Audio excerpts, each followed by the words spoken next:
네, 안녕하십니까. 강용석입니다. 네, 고성국입니다. 네, 오늘 수요일 또 고성국 박사님과 함께하는 K&L 진행해 보도록 하겠습니다. 이재명이 확실히 대장동 항소 포기가 네. 시간이 흐르면 흐를수록 이게 여론이 더 안 좋아지는 게 느껴지거든요. 그럼요. 네. 지금 여론조사가 여기저기서 나오고 있는데 부적절하다는 게 점점 높아져요. 점점 높아지죠. 네, 높아지고 있습니다. 56.2%. 이게 그러니까 그 이재명을 찍고 이재명을 지지하는 사람들조차도 저 항소 포기가 적절했다고 말하기는 힘든 거예요.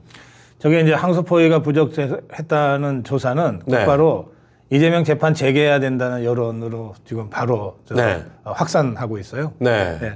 그런데 뭐 우리 강용석 변호사나 저나 이렇게 방송을 준비하다 보면 그 여론조사에 저렇게 발표되는 숫자 말고도 네. 그 이른바 로우 데이터라고 하는 걸 보잖아요. 네. 그러니까 여론조사, 모든 여론조사는 여심위에 등록된 거는 세대별로도 찬반 분포가 나오고 지역별로도 찬반 분포가 나오고 이념 성향으로도 찬반 분포가 나오거든요. 네.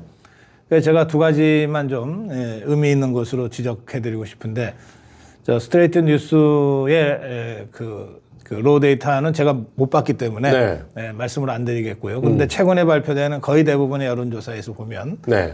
30대에서 반 이재명 여론이 굉장히 높습니다. 네. 네. 그리고 때로는 조사에 따라서는 40대도 네. 이를테면 부적절하다 이렇게 답변을 더 많이 하는 조사도 있어요. 그러니까 20대에서 시작했던 어떤 흐름이 네. 30대로 완전히 넘어왔고 네, 그렇습니다. 30대에서 이제 40대로까지 넘어가는 것 같은, 그렇습니다. 40대 초반까지 넘어가는 예. 것 같은 그런 느낌이에요. 그리고 60대, 70대 이상은 뭐 확실한 우리 자유파 국민들이 다수라서 여기는 당연히 높거든요. 네. 그럼 어떻게 되냐면 아래로 10대, 20대, 30대가 치받고 올라오고 위로는 60대, 70대가 내리누르는 상태에서 이재명 개딸 세력이 이 40대, 특히 50대 중심으로 계속 아래 위로부터 압력을 받고 있는 이런 상황입니다. 네. 네, 이런 상황이고, 그다음에 지역적으로도 굉장히 중요한 변화가 있어요. 영남권이 부적절하다는 응답이 많은 건 너무나 당연히 우리가 예상할 수 있는데, 네. 충청권이 굉장히 높아요. 네. 충청권이 때로는 부울경보다도 더 부적절하다는 여론이 많이 나오거든요. 네. 그럼 그 얘기는 뭐냐면, 장동혁 대표를 한번 대통령 만들어보자 하는 이른바 장동혁 대망론이 저런 여론조사에서 충청권의 민심을 지금 움직이고 있다는 뜻입니다. 네. 그래서 굉장히 결집하고 있는 거거든요. 이제 그러다 보면 결국 우리 자유파의 그 전통적인 승리 방식이 있잖아요. 네. 영남권과 충청권이 손잡을 때 이긴다.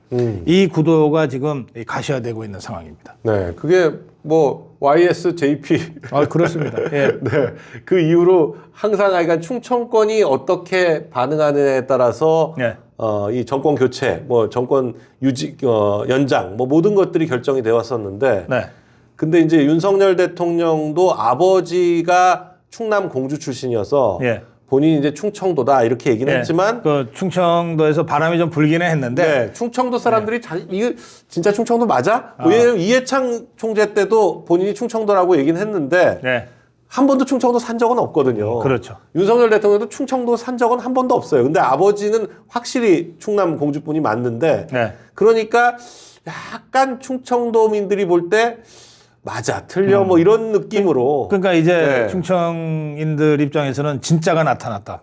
이렇게 생각할 만하죠. 진짜가 나타난 거죠. 진짜가 나타난 게 네. 충청도에서 뭐 태어나고 초중고 나오고 대학교는 서울대 나왔지만 그리고 뭐 판사 생활을 했지만 네. 그래도 충청도에서 개업하고 네. 충청도에서 마지막 부장 판사를 하고 충청도에서 개업을 하고 충청도에서 출마하고 네. 충청도에서 지금 재선 의원이 된 그것도 대전과 충청. 그렇습니다. 이런 정말 완벽한 충청인 네. 네, 그런 JP 이후에 가장 지금 확실한 충청도 사람이다. 그렇습니다. 이렇게 말할 수 있는 충청도 인물이 나타난 거죠. 또 족보 언론들이 계속해서 지금 국민의힘과 장동혁 체제를 압박하고 있는 게, 너네 자꾸 그렇게 그 자유파 하니까 지지율이 안 오르잖아. 네, 그걸 계속 하고 싶어해요. 근데 실제로 거의 대부분의 여론조사에서 지지율이 계속 오르고 있잖아요. 네, 지금 이 스트레이트 뉴스인가요? 네, 저기서도 지금 국민의힘 지지율 39.6, 민주당 42.2. 오차범위 아닙니까? 네. 그리고 우리 강현석 변호사하고 이영풍 TV하고 저하고 함께하는 공동 여론조사에서는 뭐 지금 오차범위 안에서 지금 혼전을 벌이고 있고. 네. 그러니까 족보 언론들이 얘기하는 뭐 중도를 벌이니까 지지율 안 올라간다. 이거 다 이게 거짓말입니다. 네. 그 저스티레이트 뉴스의 저 추이 저게 중요한데 지금 8월 18일에서 9월 1일 사이 그때 전당대회 때 장동욱 대표가 등장했는데 예. 그 이후로는 35% 이상에서 계속 움직이고 있거든요. 그렇죠. 네. 그러니까 오차 범위 안에서 계속 왔다 갔다 하고 있는 상황이라서 네. 장동욱 대표 이후에 국민의힘 지지율이 안정세를 보이고 있다. 이런 정도의 네. 평가가 가능한 것 같아요. 그렇습니다. 그러니까 네. 탄핵 국면에서는 우리가 네. 탄핵 저지 투쟁을 하는 과정에서는 비록 탄핵당에서 끌려 내려와서 뭐 공수처에 불법 체포로 감옥에 갔지만 네. 윤석열 대통령의 지지율이 계속해서 전국을 주도했어요. 네. 뭐 저희 조사에는 50위까지 나온 적이 있으니까. 네. 예, 그런데 그 이후에 국민의힘이 대선 패배 이후에 툭 떨어졌다가 네. 장동혁 체제 출범으로 계속해서 올라가고 있는 겁니다. 네. 그러니까 경향적으로 상승하고 있는 거죠. 네. 그런데다가 저는 저게 굉장히 의미 있다고 보는데 스트레이트 뉴스 여론조사에서는 네. 지방선거의 프레임을 국정 지원을 위해서 여당의 힘을 실어줘야 된다. 네. 정권 견제를 위해서 야당의 힘을 실어줘야 된다. 이게 지금 계속 그래도 여당이 높은 걸로 다른 조사들이 나왔었거든요. 네.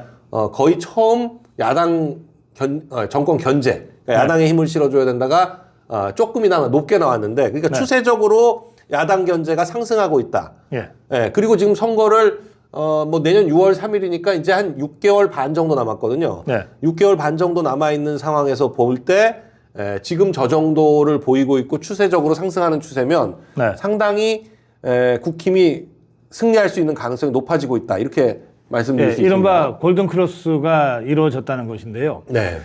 뭐 이를테면 우리가 현실적으로 따져볼 때 호남 지역에서 국민의힘이 더불어민주당의 지지율을 앞서는 것은 기대하기도 어렵고 그래봤자 뒤집어질 가능성이 많아요. 네. 지금 반면에- 잠깐 뭐 높아질 수 있어요. 그렇습니다. 네. 그러나 영남권의 추이가 어떠냐, 그리고 늘 그 중원의 주도권이 어디로 가느냐가 핵심이잖아요. 네. 예, 충청권의 여론이 어떠냐, 그리고 수도권이 어떠냐, 이거를 나눠놓고 보면 지금 이 권역별 정당 지지도에서도 대전, 세종, 충청이 있잖아요. 네. 여기서 지금 많이 좀 쫓아가고 있는 거거든요. 네. 예, 그러니까 저는 전체적으로 봐서 우리가 지방선거를 충분히 해볼 만하다는 것이고요. 네. 근데 이게 그 시점으로 따지면 이재명 종북 주사파 개딸 것들이 권력 탈취한 지 지금 5달밖에 안 됐어요. 네. 5달 만에 심판론이 더 앞서가는 거예요. 5달인데 피로도가 네, 한 정권 한 4년 차쯤 된 것 같은 피로도가 느껴져요. 그렇습니다. 네. 이게 뭐 전혀 신선한 맛도 없고 네, 그리고 나오는 이슈가 그 정권 말기에 나오는 이슈 같은 이슈들이 계속 그렇습니다. 터지니까 이게 이게 뭐 너무 지겹다. 네. 이재명 정권 너무 지겹다. 이런 얘기가 그래서 네. 장동혁 대표나 국민의힘이 잘 생각해야 될 게 앞으로도 계속 지지율을 올려야 될 거 아니에요. 네. 올리려면 최근에 아주 뜨거워진 30대를 더 많이 네. 그 지지를 갖고 올 수 있는 행보가 뭐냐. 음. 이 30대는 장동혁 대표가 화끈하게 투쟁하는 것 같으니까 지지하는 것 아닙니까? 또 충청권의 이 여론이 왜 이렇게 모이냐? 그건 충청 대망론에 대한 기대 때문에 모이는 거거든요. 네. 그러니까 지금 국민의힘에서는 그 지역이 다른 지역이라 하더라도 쓸데없이 장동혁 대표한테 시비 거는 것들은 일종의 그 심각한 해당 행위, 네. 또 선거를 지자고 하는 행위랑 똑같은 겁니다. 네. 지금 장동혁 대표의 이 동선을 보면 굉장히 그 신중하게 아주 선별해서 네. 잘 움직여 다닌다 이런 느낌이 드는데 예. 또 그리고 이슈도 끊임없이 하여간 계속 뭔가를 내놓으려고 하는데 물론 이제 이슈에 얼마나 반응하냐에 따라 달려 있지만 지금 이제 선거 6개월 앞두고 경제 민생 행보 한다고 하면서 충청도에서 최고위원회를 하겠다. 네. 네, 5일 만에 또 충청을 찾았다. 네. 뭐 이런 것들. 그러니까 본인이 충청도가 낳은 인물이다. 충청도가 낳은 정치인이다. 이런 거를 어떻게든 하여간 이 충청인들한테 그렇습니다. 각인시키는. 근데 네. 또 충청도 사람들이 그 반응이 늦잖아요, 좀. 네. 그러니까 아직은 이 사람이 충청도 사람은 맞긴 한데, 네. 이 사람이 과연 대통령감이냐, 대표는 됐으니까 대표감인 건 맞는데, 대통령감이냐에 대해서 조금 받아들이려면 시간이 좀 걸리는 게 아닌가. 달구어지는 데는 시간이 걸리는데, 네. 일단 달구어지면 후퇴가 없어요. 그 굉장히 오래 갑니다. JP 오래 간 거 보세요. 그 충청도 분들이 그 얘기하는 그 대표적인 인물들이 있어요. 네. 유관순 열사, 네. 또 윤봉길 의사, 네. 김옥균, 뭐. 예, 네. 이런 분들이거든요. 네. 그러니까 그분들은 다 독립운동하면서 목숨을 던진 분들 아니에요. 네. 그러니까 달구어지는 게 좀 늦는 거지. 일단 한번 달구어지면 좀채 식지 않는다. 네. 예, 우리는 끝까지 간다.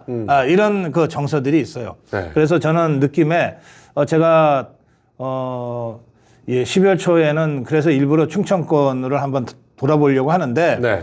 예, 이미 충청권이 상당히 뜨거워졌다. 이런 네. 말씀을 저는 드리고 싶고, 그리고 한 가지 더 말씀드리면 요즘 저 장동혁 대표가 아주 물을 만났어요. 네. 물이 올랐어. 네. 지금 우리 강용석 변호사 말씀하신 대로 저 좌파 끝들처럼 막 조자룡 헝칼 쓰듯이 막 휘두르진 않아. 네. 이렇게 신중하게 딱딱 행보를 하는데, 근데 그 행보 하나하나가 아주 날이 서 있어요. 네. 그리고 거기서 보내는 장동혁 대표의 메시지가 굉장히 강하거든요. 네. 그래서 딱 들으면은 잘 안 잊혀져. 네. 이를테면 우리가 황교안이다. 이거 어떻게 잊겠어요? 그건 아주 충격적이었던. 예. 네. 우리가 그게 한 게 뭐 아니다. 네. 무슨 저 자유와 혁신당과의 관계니 뭐 부정선거에 대한 얘기를 백날 설명하는 것보다 만연체로 네. 그 한마디로 모든 걸 다 응축시키는 거거든요. 그러니까 네. 정치 지도자의 메시지는 이래야 된단 말이에요. 네. 그런 점에서 지금 장동혁 대표가 진짜 뉴 미디어 시대를 잘 이끌어가는 뉴 미디어 리더십을 갖고 있다. 그렇게도 그러니까 저 저는 생각합니다. 메시지가 굉장히 임팩트가 있는 게, 우리가 황교안이다 그러니까 한동훈은 뭐라 그러냐면 우리 황교안 아니다 이러거든요. 그러니까 그것만 봐도 벌써 이미 이슈에 완전히 딸려 들어온 거예요. 아이고, 그래도 네. 참 허접해요. 네. 그러니까 이게 그냥 어설프게 이슈 쫓아다니면서 정치하는 그런 식의 정치로 했던 게 이제 한동훈이라면, 이 장동혁 대표는 굉장히 신중하게 이슈를 가지고 한번 물면, 저 얘기는 결국은 이제 황교안 대표뿐만 아니라 정광훈 목사님이나 또 그러면, 뭐 예. 그 조원진 대표나 우리 자유파 전체죠. 자유파 전체를 다 끌어안겠다. 그리고 선거 6개월 전이기 때문에 일단은 지지층을 공고히 한다. 네. 이런 입장이거든요. 그 한동훈이가 어찌어찌해서 그 윤석열 대통령을 사기쳐가지고서 당권 잡고 난 다음에 또 그 과정에서 보면 뭐 국회 갈 때마다 무슨 지가 대통령이나 된 듯이 도어 스태핑 비슷하게 하면서 네. 그러면서 이제 자유파 국민들이 많이 기대하고 지지하게 만들었는데, 네. 근데 그 상황을 가만히 보면 한동훈의 메시지는 없고 깐족거림만 있었던 거예요. 네. 그게 국회에서도 누가 한마디 깐족깐족. 하면은 네. 깐족되는 거예요. 네.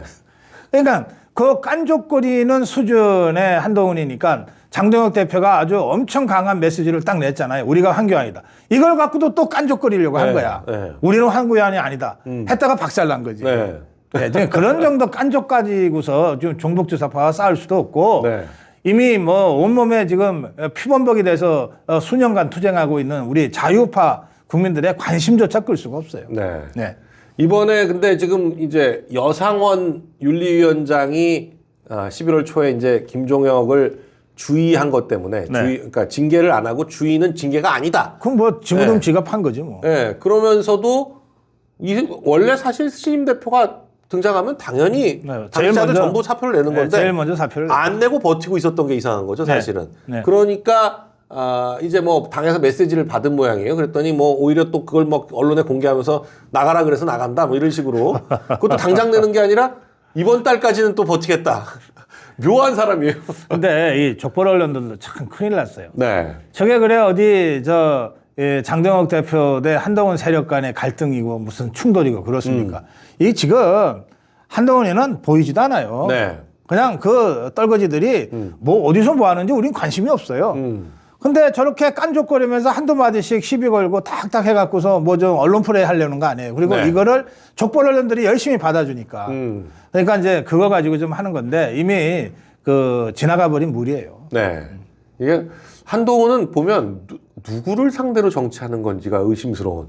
도대체 아니 그러니까 자기 지지층이 누구인지, 네. 자기를 반대하는 사람들이 누구인지 이거조차를 설정을 못 하고 하는 것 같아요. 아니, 그러니까 어떤 때는 김어준 지지층에다 대고 정치를 하나 그런 생각이 들 정도. 아니 한동훈이는 그 예전부터 네. 집 빼고는 다 적이야. 네. 그러니까 지한테 좋은 말 하면 편이 되고 지한테 안 좋은 소리 하면 바로 적이 되고 네. 그렇게 그 깐족거리면서 정치를 해왔거든요. 그러니까 지금도 그 짓 하고 있는 거예요. 네. 그래서 저 여상원을 사퇴시키고 신임 윤리위원회를 지금 뭐 윤리위원들 구성을 하고 있다는 얘기가 들리던데 네. 구성이 되면 이제 뭐 타이밍은 역시 연내에는 정리를 좀 해야 되는 거 아닌가? 그럼요. 네. 지금 정의영 사무총장이 그러니까 국민의힘도 지금 바쁜 거예요. 내년 2월부터는 공천을 시작해야 된다. 네. 이렇게 공개적으로 얘기를 했어요. 그래서 공천이 아마도 거의 대부분의 지역이 그 책임당원들이 참여하는 국민 경선으로 될 것 같거든요. 네. 그러니까 그 부분을 정의연 사무총장이 미리 얘기를 하면서 그러니까 책임당원으로서 투표권 행사하려면 석 달 이상은 매달 회비를 1,000원 이상씩 내야 되니까 11월까지 다 입당을 해주세요. 네. 11월까지 입당을 하셔서 11월 입당할 때 1,000원 당비 내고 1,000원 이상입니다. 그리고 12월, 1월 이렇게 하면은 삭도할 되잖아요. 네. 그러면은 책임당원으로서의 투표권을 가지니까 경선에 참여하실 수 있습니다. 이렇게 안내를 해줬어요. 네. 그러니까 국민의힘도 이게 바쁜 거죠. 그런데 막상 그 공천이 이제 경선이 전국에서 이루어질 텐데 그때 가서 뭐 이제 한동훈 똘마니들을 뭐 제명을 하니 척결을 하니 막 이래버리면 이 공천으로 새로운 인물이 들어와야 부각되고 되는데. 그리고 또 어떤 경우에는 막 드라마틱한 드라마도 만들어지지 않겠어요. 네. 이런 것들을 계속 국민들한테 알려야 되는데 그게 한동훈 똘마니들 때문에 다 가려질 수 있는 거예요. 그래서 제 느낌에는 12월 중으로 올해가 가기 전까지는 한동훈 일파들은 다 척결해야 되겠다. 네. 척결하면 사실은 올해 말 안으로 척결하면 이것들이 뭐 하루 이틀은 떠들고 다닐 거 아니에요. 네. 그런데 1월 1일 날 언론에는 한동훈이 똘마니들 이름도 안 나와요. 네. 1월 1일 날은 모든 언론이 다 지방선거 관련해서 여론조사한 거 발표하면서 시작할 텐데. 뭐 전국 그 지사들 지지율 뭐 그렇죠. 네, 상대 경쟁자 누구니 뭐 네. 이런 거 이 얘기로 바쁘지. 예. 지금 뭐 흘러간 한동훈 그렇습니다. 걔가 뭐 푸념 내뱉어봤자 그거 받아줄 언론이 없죠. 그리고 지금은 뭐 출마를 하니 마니 뭐 이런 식의 얘기까지 족벌 언론들이 이야기를 만들어내서 막 한동훈이를 띄우는데 네. 이를테면 당합권 정지 1년만 때려도 자격이 없어지잖아요. 네, 아무것도 못 나가죠. 공천에 신청할 자격이 없어지잖아요. 그러니까 그 순간 족벌 언론에서 다뤄주려고 해도 다뤄줄 방법이 없어요. 네. 그래서 저는 조금 서둘러서 윤리위원회 구성을 하고 네. 그리고 올해 안으로 한동훈 일파들을 완전히 척결하고 숙정하자. 그리고 내년에는 본격적으로 지방선거 구도를 딱 잡아서 가자. 이재명 정권 심판 구도로 딱 잡아서 일사불란하게 가자. 그러면 우리가 이길 수 있다. 그렇게 네. 말씀드리는 겁니다. 그러니까 오히려 지금 그 족벌 언론들에서 한동훈 뭐 걔와 장동혁 대표와의 뭐 이런 식으로 프레임을 만들려고 하니까 네. 우리 자유파 국민들이 그 장동혁 대표 힘내라. 적극 지지하고 응원한다. 이런 지금 화한 보내기를 하고 있어요. 그래서 예. 지금 뭐 국회나 당사에 이 장동혁 대표 응원 화환이 꽉 차서 네. 받을 데가 없다. 네. 저게 월요일 저녁부터 시작이 됐는데 네. 오늘 수요일이니까 불과 2, 3일 만에 네. 당사에는 더 이상 받을 수 없을 정도로 많은 찼다. 응원 화원이 네. 국회 쪽으로 보내달라. 예, 그렇죠. 네. 근데 왜 우리 변호사님도 국회의원 하셨으니까 네. 뭐 그런 말이 있잖아요. 연예인은 저 인기로 먹고 살고 그리고 정치인은 표로 먹고 산다고. 네. 저게 다 표 아닙니까? 네. 그것도 아주 강력하게 강력한 지지하는 표거든요. 네. 그러면 저렇게 화환까지 보낼 정도로 적극적인 고관여층은 선거가 벌어지면 중앙당에서 뭐 장동혁 대표가 도와달라 안 해도 알아서 자기 돈 써가면서 도시락 싸가면서 사람들 설득하고 다닌다고요. 네. 그렇기 때문에 저 응원 하환을 절대 어떤 정치인도 무시를 못하는 겁니다. 네. 근데 이제 저게 이제 국회 일문에서 어쨌든 뭐 좀 논란이 있었어요. 뭐 네. 담당자가 없었다, 국회에서 거부했다 이랬는데 지금 그걸 다 정리를 했다니까 당에서 발빠르게 움직인 겁니다. 네. 그러니까 이제 당은 이미 응원안으로 꽉 찼으니까 국회를 뺑 돌아서 장동혁과 국민의힘 지지 화환으로 응원 화환으로 국회를 아예 둘러싸버려야죠. 국회를 한 바퀴 돌리고 나면 네. 그 한 줌도 안 되는 한동훈 계가 입을 닫을 수밖에 없죠. 여기서 아니 뭐, 그리고 네. 저 국회를 허구한 날 저 190명 되는 저 좌파 것들이 들락거릴 건데 네. 그것들 들락거리면서 저 안 볼 수가 없잖아요. 네. 예. 그러면 아니 니희들 또 답답하면은 그 한번 돌려봐라. 정겨줘 무슨 저 민노총 동원해서 또 너네 권리당원 동원해서 한번 보내보라 그래. 예, 그 자들이 자발적으로 뭘 움직이는 자들이냐? 맨날 동원이나 당했지. 전 그렇게 생각합니다. 네. 지금 이 검찰이 지금 뭐 민주당 쪽에서는 이재명의 해외 순방을 덮지 않기 위해서 로우키 모드로 하겠다. 네. 아무 말이 안 나오게 하겠다. 뭐 이렇게 아예 뭐 순방할 때마다 무슨 뭐 재판 정지법이니 뭐니 뭐 해가지고 이렇게 어디 완전- 나가 있어요 지금? 지금 그러니까 나갈지도 몰랐어요. 근데 아니, 열흘이나 나가 있다고 하는데. 뭐 하러 나가지? 그러니까 뭐 지금은 아마 이제 그 남아공 가는 핑계로 중간에 이제 두바이 들려서 UAE 뭐 이렇게 하는 모양인데 그 가서 뭘 하는 게 뉴스가 워낙 안 되니까 어떻게 좀 뉴스를 띄워보려고 하는 것 같습니다. 그런데 그 지금 보면 검찰이 예. 확실히 힘이 빠지긴 빠진 게 예전에는 검찰 인사 사실 옛날에는 장군들 인사가 그렇게 뉴스가 크게 나오고 그랬잖아요. 그랬죠. 예. 뭐 육군 참모총장 누구가 되고 뭐 이런 것들이 그냥 뭐 몇 기가 뭐 장악을 했나 어쩌나 분석 기사 나오고 그게 이제 아주 오래 전인데 네. 그 이후로는 이제 검찰 뭐 수많은 부처의 인사들이 있지만 사실 그 법무부의 외청이거든요. 네. 근데도 이 검찰의 인사만큼은 그만큼 중요하게 네, 그랬죠. 다뤄졌는데. 근데 저 이재명 저것들이 이번에 그 검찰 인사를 한 거 보면 네. 박철우라는 자를 서울중앙지검장에 급하게 임명을 한 거거든요. 네. 저것들은 검찰 안정을 도모하기 위해서 그러는데 그만큼 지금 검찰이 무너졌고 그 심각하다는 거 아닙니까? 네. 그런데 저 박철우라는 자가 대검의 반부패 부장을 하다가 이제 서울중앙지검장이 돼요. 네. 저자가 고발당한 자예요. 이번에 항소 포기와 관련해서 시민단체에서 6명을 고발했거든요. 네. 그게 정성호, 이진수, 그다음에 노만석, 그리고 이 박철우가 들어갑니다. 네. 그러니까 항소 포기 사태를 수습하기 위해서 인사한 이 박철우가 고발돼 있는 자리니까요. 네. 그러니까 이게 무슨 인사입니까? 네. 애들 장난하는 것도 아니고. 그러니까 저는 이걸 보면은 그래 한번 끝까지 갈 때까지 가보자 뭐 이런 것 같아요. 네. 그러면 이 정도 됐으면 검사들도 이제 진짜 속 차리고 이제 갈 때까지 가봐야 되는 거예요. 대가리 숙이고 무릎 꿇고 온갖 비굴하게 눈치 봐도 10개월 후면은 검찰청 없어집니다. 네. 차라리 지금이라도 제대로 한 번이라도 싸우고 그리고 나와야 변호사를 해도 당당하고 그 이후에 법조에서 활동을 할 때도 당당할 수 있어요. 지금 저는 현직 검사들한테 이 점을 꼭 말씀드리고 싶어요. 네.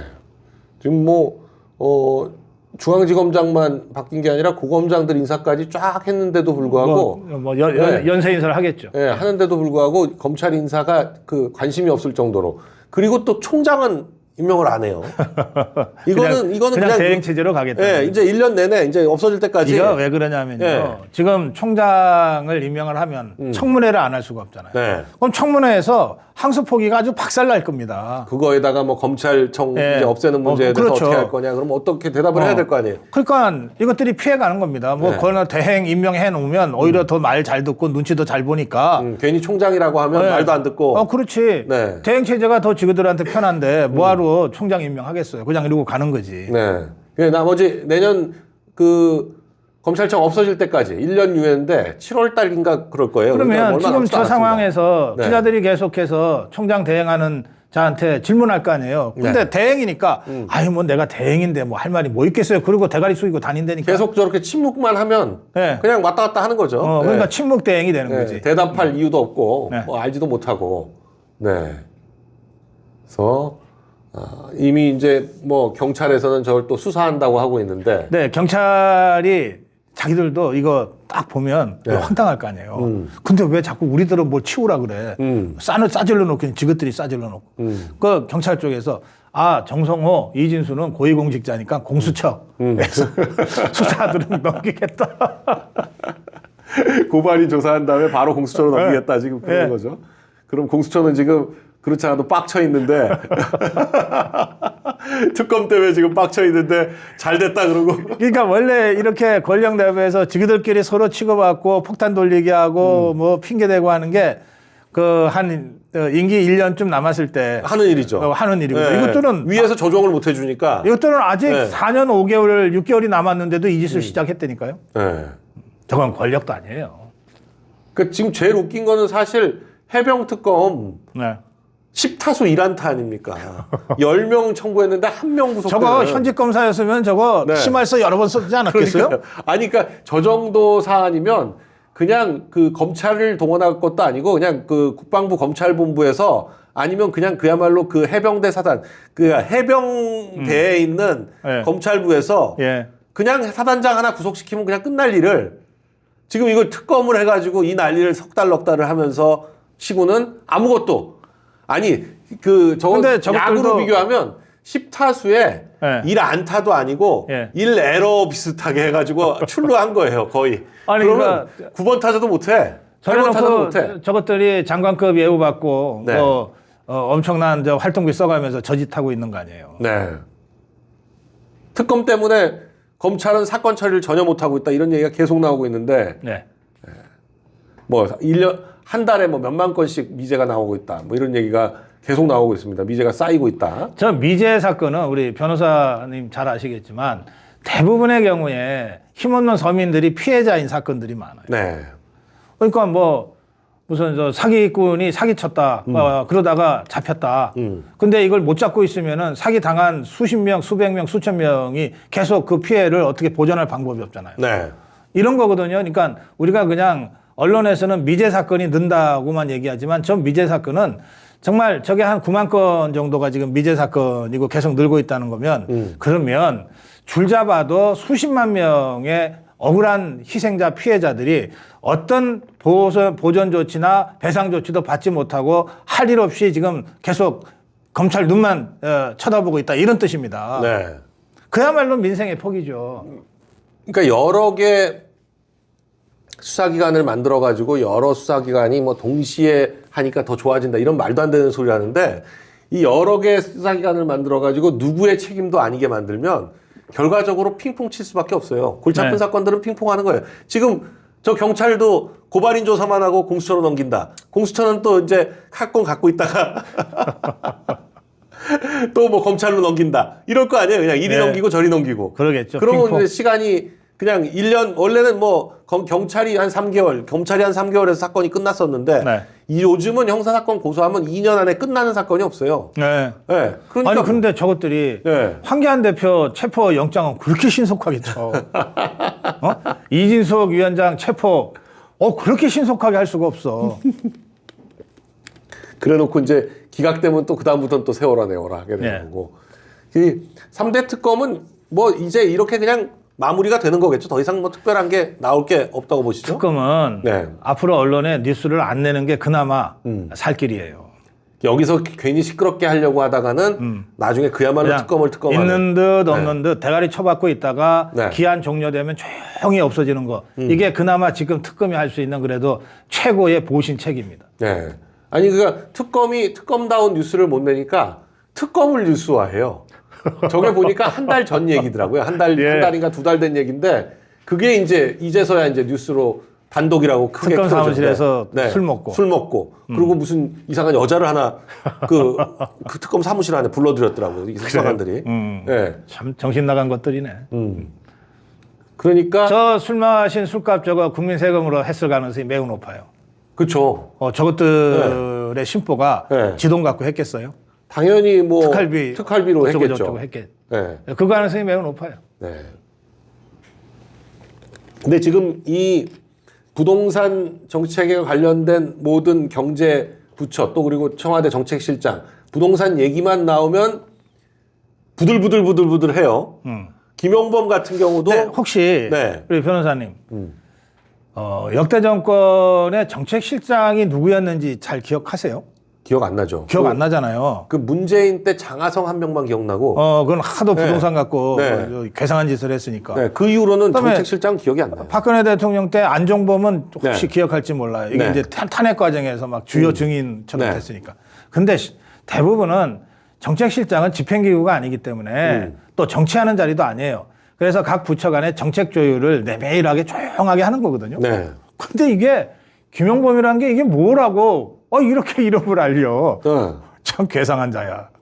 그러니까요. 이게 지금 안보실장은 누군지 모르겠거든요. 예. 저 3실장이니까 비서실장, 정책실장, 안보실장인데 예. 안보실장은 또 조용해요. 그 위성락이라고 있어요.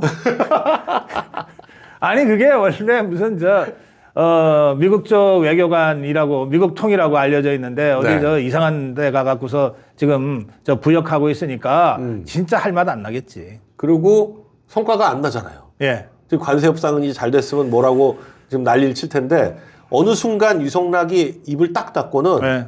입을 그 강훈식이랑 김용범이 외교 관세 협상을 얘기를 하고 있어요. 그래도 그 세 명 중에 미국 좀 아는 사람은 위성락이밖에 없잖아요. 네. 그러니까 지난번에 트럼프 대통령이 이재명이 불러다 앉혀놓고 그 미치광이 잭 스미스 얘기할 때 위성락이는 그 맥락을 알아들었죠. 아니까 조금 웃었다는 거예요. 웃었잖아요. 다른 것들은 무슨 말인지는 몰라서 아예 웃지도 못했어요. 그 번역하는 사람도 그 말조차를 번역을 못 하더라고요. 네. 그러니까 위성락이는 이게 상황을 아니까 하루라도 빨리 그만두고 빨리 떠날 생각이 있을 거예요.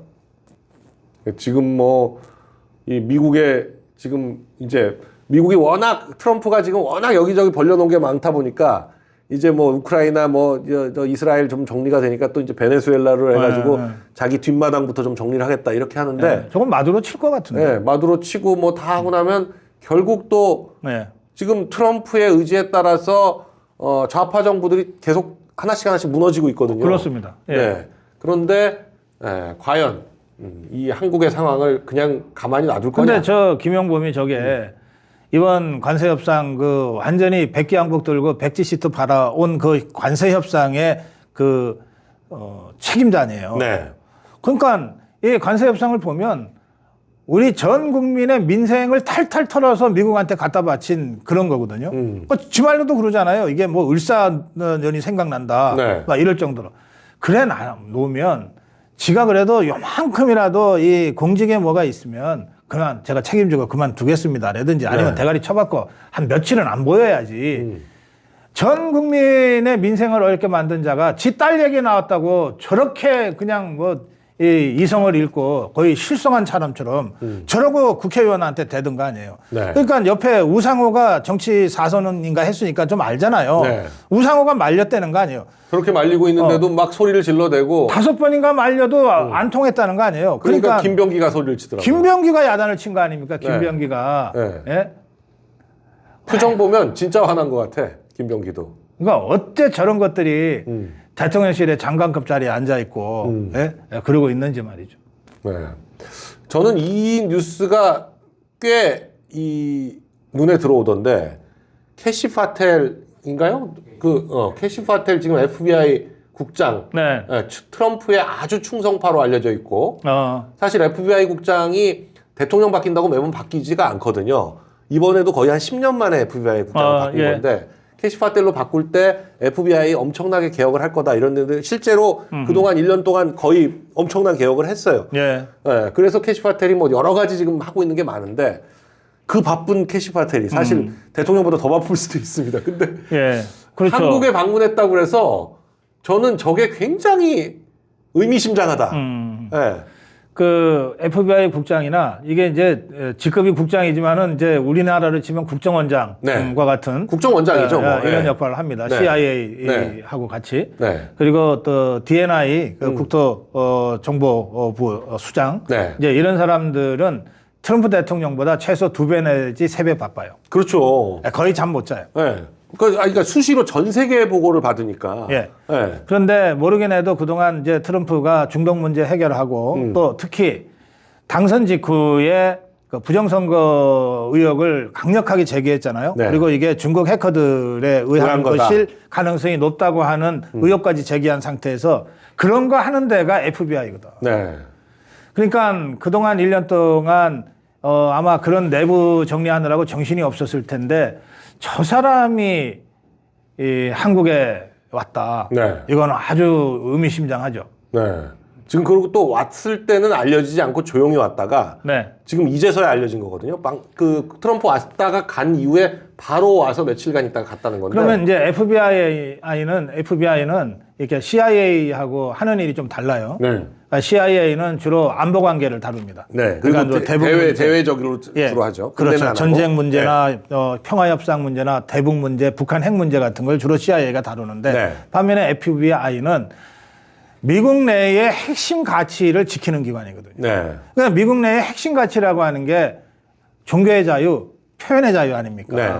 그게 수정헌법 1호가 바로 그 표현의 자유를 선언한 것이고 미국 대통령에 취임할 때 성경에 손을 얹고 하잖아요.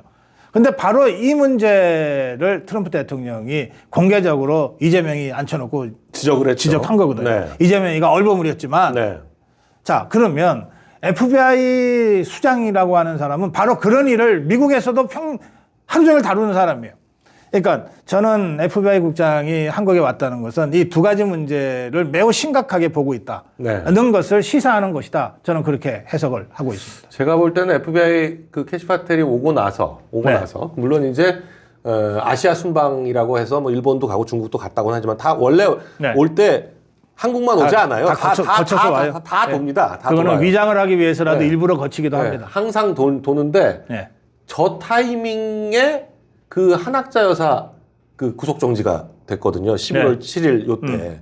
그러니까 그런 여러 가지를 캐시 파텔이 역할을 가지고 왔던 것이 아닌가. 저는 근데 네. 2020년인가 2019년인가 연도가 정확하지 제가 기억이 안 나는데 그때도 FBI 국장하고 CIA 국장이 한 뭐 1년 차이로 와가지고 물론 뭘 했는지 모르겠는데 그때 윤석열 당시 검찰총장을 만났었거든요. 예, 맞아요. 예. 네. 근데 검찰총장을 만나는 일이 FBI 국장이 뭐 당연히 만난다? 안 그래요. 거의 만나지 않습니다. 예. 예, 한국 검찰총장 뭐 2년 임기 동안 FBI 국장 만나본 사람이 거의 없을 정도라고 해야 되는데 딱 그때 만나고 나서 그때 윤석열 총장이 엄청 조국과 문재인 일당으로부터 공격받을 때 네, 그때 딱 만나고 나서부터는 윤석열 총장이 완전히 방향을 확실하게 잡고 행보가 달라지죠. 네, 행보가 확 바뀌면서 예. 그 전까지의 친문재인 완전히 문재인이 시키는 거 다 하는 그 윤석열에서 뭔가 새로운 방향이 잡히는 것 같은 상황이 느껴졌었어요. 네. 근데 지금 FBI 국장이 방금 그 기사 한번 떼봐요. 그게 언제죠? 2019년 9월 24일. 그때가 딱 조국 사태 터지고 예, 그때 아니에요. 한참. 광화문에서 국민혁명 막 이제 네. 전개되고 할 그때입니다. 그 FBI 국장이 20년 만에 방문한 거였는데, 예, 그 대검 방문을. 근데 저 FBI 국장이 이번에는 와서 누구를 만났을까? 네. 굉장히 궁금하더라고요. 윤석열 대통령 만나고 갔으면 좋았겠어요. 그건 우리가 당분간은 모르는 겁니다. 네, 누굴 만났는지는 사실 뭐 알 수 없는 거죠. 네. 그래서, 저런. 그때 그러고 나서 저런 기사도 막 나오고 그랬었어요. 이게 그 좌파 그래서 쪽에서는 이거는 이제 네. 전체적으로 우리가 아직 정확한 팩트를 확인하지 못했기 때문에 함부로 말씀드릴 일은 아니지만 뭔가 트럼프 성격상 또 지금 트럼프 정부의 성격상 네. 또 거기에 핵심 역할을 하는 주요 인사들의 성격 이런 거를 감안하면 이재명 정권에 의해서 저질러지는 이 종교 탄압이라든지 반인권적인 이 폭정이라든지 이런 것들을 그냥 두고 지나칠 것 같지가 않아요. 네. 아니 베네수엘라 보십시오. 직접 항모까지 파견을 하잖아요. 네. 그리고 네. 브라질에 대해서는 50% 관세를 때려버리잖아요. 예. 네. 그러니까 그 트럼프가 지금 이 관세 협상도 그렇고 관세 협상도 사실 뭐 그 쉽게 해주면 그만일 거를 네. 영국 같은 경우는 그냥 바로 끝났거든요. 그러니까 이렇게 지지부진하고 네. 정말 우리가 다른 어떤 나라 EU나 일본에 비해서도 불리한 조건으로 지금 이재명 쪽에서 발표한 백지 시트에 의해서도 그렇거든요. 네. 자, 이거는 그냥 단순한 경제적인 협상이나 관세 협상으로는 이렇게 안 갑니다. 네. 더구나 거의 그 유일한 혈맹 국가라고 할 수 있는 대한민국에 대해서 미국이 그동안 취해온 스탠스가 있어요. 네. 그걸 감안하면 굉장히 이례적이잖아요. 네. 그러니까 이거는 뭔가 관세 문제나 경제 문제 이외의 정치적인 메시지가 있는 거다. 그러니까 트럼프가 이재명이 불러서 정치 얘기를 한 거 아닙니까? 네. 인권 탄압 문제, 종교 탄압 문제를 얘기한 거 아닙니까? 그런데 개선이 안 되잖아요. 더 나빠지고 있잖아요. 네. 더구나 특검을 미치광이 잭 스미스라고까지 얘기하면서 콕 집어서 얘기했는데도 저거 수사기간 연장하고 막 이러고 있잖아요. 네. 그러면 트럼프 입장에서는 자기 말을 들을 생각이 없구나. 그 고운 말로 해서는 이게 안 되는 족속들이네. 네. 이렇게 생각하는 게 오히려 자연스럽죠. 그런데 트럼프 입장에서 보세요. 이 얘기를 전 세계가 봤잖아요. 그런데 아니 트럼프가 저렇게 공개적으로까지 얘기했는데도 안 이재명이가 하나도 안 바뀌어. 네. 안 들어줘. 그러면 트럼프 체면이 깎이죠. 네. 미국이라는 나라가 이 별거 아니네. 이렇게 되는 거 아닙니까? 이거는 미국이 묵과할 수 없죠. 아니, 그러니까 정확하게 반대로 생각하면 예. 시진핑하고 다카이치가 10월 30일에 그 에이펙에서 만났는데 네. 둘이 또 중일 일중 정상회담을 했거든요. 예. 근데 그 직후에 다카이치가 이제 그 대만 사태 얘기를 하니까 예. 시진핑이 완전히 자기 얼굴에 침을 땄다. 꼭지가 돌았지. 예. 그래서 지금 무슨 사실 외교 관계에서 정식 그 외교 관계를 채택한 나라에서 그 나라에 나가 있는 외교관이 오사카 총영사가 총영사 따위가 예, 목을 베니 어쩌니 이런 소리를 하고 지금 중국하고 일본 사이가 지금 뭐 극도로 나빠졌어요. 예, 역대 최고로 나빠졌다 뭐 이런 얘기가 나올 정도로 하고 예. 있는데 지금 그런 거랑 똑같은 거죠. 네, 그렇습니다. 아니 지금 트럼프가 남아공 대통령 그 이재명 가기 전에 남아공 대통령이 백악관 왔을 때 백악관에서 그 뭐 영상 예, 영상을 보여주면서 그 지적을 했는데도 그 자리에서도 부인을 하고 계속 아니라고 하니까 네. 이번 남아공 G20에 그것 때문에 안 간다고 아예 노골적으로 네. 하고 본인도 안 가고 벤스도 안 가고 다 안 가거든요. 네. 그러니까 트럼프는 본인이 알아들을 만큼 충분히 얘기했는데도 전혀 변화가 없다라고 하면 그 다음에는 뭔가 조치가 있다. 조치가 있을 수밖에 없죠. 네. 그렇게 안 하면 미국의 세계적 영향력이 미국이 자꾸 뭐 전쟁에서 이 힘을 과시하는 거는 하체가 아니에요. 네. 그러니까 미국도 웬만하면 자기 군대 희생 있는데 군대 파견해서 전쟁 같은 걸 하고 싶지 않아요. 특히 고립주의 경향이 있는 트럼프는 더 그렇거든요. 네. 그런데 어쨌든 말은 듣게 만들어야 될 거 아니에요. 그러니까 계속해서 말폭탄을 쏘는 거거든요. 근데 네. 이게 정말 안 먹힌다. 네. 그러면 구체적으로 이 한국 이재명 좌파 정권을 겨냥한 조치가 마치 베네수엘라의 대해서처럼 브라질의 대해서처럼 나오지 말란 법이 없어요. 근데 이게 관세는 자기들이 일방적으로 설정하는 거 아니에요. 네. 이렇게 갔는데 도저히 개전의 정이 없다. 개선할 여지가 없다. 어느 날 갑자기 우리 관세 50% 올릴래. 어떡하겠어요. 우리가 미국이랑 거래 안 하면 그만이죠. 네. 거래 안 하면 우리가 먹고 살 수 있나? 그러니까 15%로 한다 그러는데 언제부터인지가 날짜가 안 나오잖아요. 네. 칼집은 네. 칼 손잡이는 미국이 들고 있는 거예요. 지금과 같은 세계 질서 속에서는. 네. 그런데 지금 문제는 그것 때문에 경제가 지금 엉망이거든요. 네. 이제 오로지 코스피 하나 믿고 있었는데 그거 지금 무너지기 시작한 거 아니에요? 무너지기 시작했습니다. 4천이 깨져서 네. 오늘은 계속 3,900대에서 왔다 갔다 하고 있는데 네. 저는 저 기사가 굉장히 의미심장하다고 보는 게 예. 오늘 다시 3,937로 떨어졌네요. 장중에는 3,900도 깨졌었는데 코스피는 저런데 환율이 네. 이게 최고로 높은 거는 IMF 직후 때 네. 1,900원까지도 가긴 갔었는데 네. 98년도가 직후잖아요. 예. IMF가 97년에 발생했고 98년이 98년이 직후인데 98년 1년, 가장 힘들 때지 우리. 예, 1년 평균 환율이 1,390원인가 거기 네, 1,390원대예요. 예, 90원대였어요. 예. 근데 올해가 지금 올해 평균이 1,415원이라는 거예요. 예. 이게 그러니까 우리가 최근에 가장 어려운 IMF 때나 리만 브라더스 사태 직후에는 거의 1,300원 수준이었고 예. 그러니까 그때보다 더 높은 환율로 그렇죠. 지금 1년 내내 계속되고 있어서 그래서 이 환율 추세만 보면 이것도 네. 최근에 지금 어제 오늘의 환율은 1,460원, 70원 왔다 갔다 하지만 네. 1년 평균으로 잡으니까 1,415원대라는 건데 네. 근데 이런 추세를 보면 이를테면 내일 IMF 국가부도 사태가 나도 이상할 게 하나도 없어요. 그러니까 IMF 왔을 때보다도 높으니까요. 네, 네. 더 지금 외환 사정이 안 좋은 거니까. 네.